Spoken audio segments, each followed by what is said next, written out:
Insider info has finally come to light about what really went down during the chaotic brawl involving Nate Diaz on that Russian reality show. It wasn't just another scripted moment.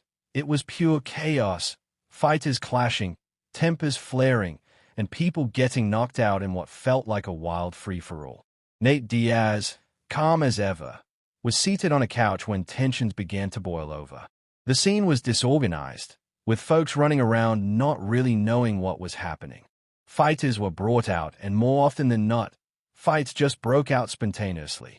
Jon Jones was ironically breaking up fights, sometimes even intervening to keep the madness in check. What made it even crazier was that some people ended up covered in blood, which begged the question, are they acting, or is this legit? Well, with all the blood, it was clear. This was real, raw conflict. At one point, some guy came up disrespecting Nate, acting all tough. That's when things really escalated. Our guy Jose didn't hesitate to step in and throw hands, knocking the guy out cold. Despite that, the guy was escorted out by about 30 people, yet he kept coming back, stirring the pot again and again. Security or crew couldn't get him to leave for some reason, which just added fuel to the fire. By this point, fighters were being walked out and tensions were simmering, but nothing too wild had happened involving Nate's team yet. Nate was still pretty chill, probably why he wasn't right up front. I was nearby, chatting with Jon Jones' manager, the guy who seemed to be running the whole operation.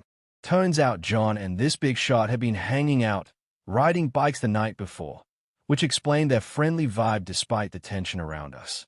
None of us fully realized how volatile things would get.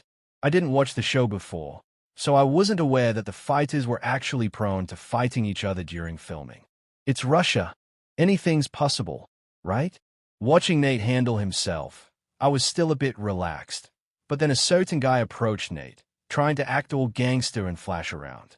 Nate wasn't having it, flashing back and talking, but I wasn't paying close enough attention. That was a mistake on my part. Luckily, Jose was watching like a hawk. When Nate slapped the guy, Jose immediately moved in. The guy went nuts, acting wild and trying to hype himself up like he was about to throw down with everyone. Honestly, if I had done my homework and watched the show, I'd have known this guy was constantly involved in fights and had a reputation for sneaky chokes from behind. Even though there were around 100 people in the house, Danish and Chechens, no one was really making an effort to escort the guy out for good. The mansion we were in was massive, 3 stories high, with people hanging outside and everywhere else.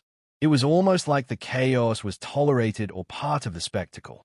Nate's crew started to realize these guys were testing the waters, trying to provoke them. After the guy kept returning multiple times, even getting choked out by one of our media guys, the situation didn't de-escalate. The guy wasn't a trained fighter but kept throwing weak punches and eventually tripped while trying to drop Nate. This was no longer about filming a reality show. It was a battlefield. I got fed up and decided to step in.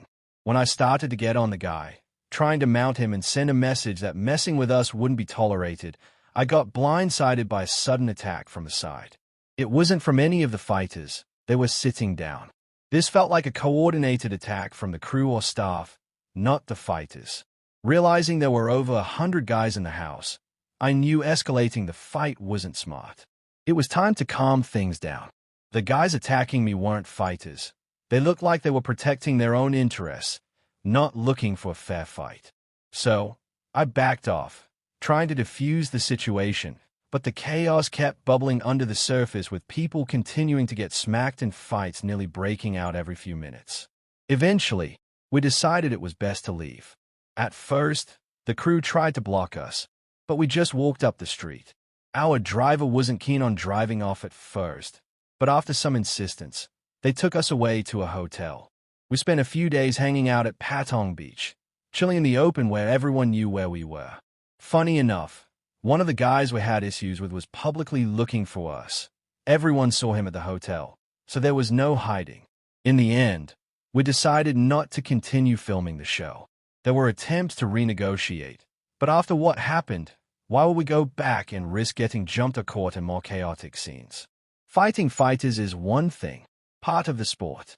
but getting blindsided by crew members trying to protect their own in a place where violence was tolerated beyond the norm? No thanks.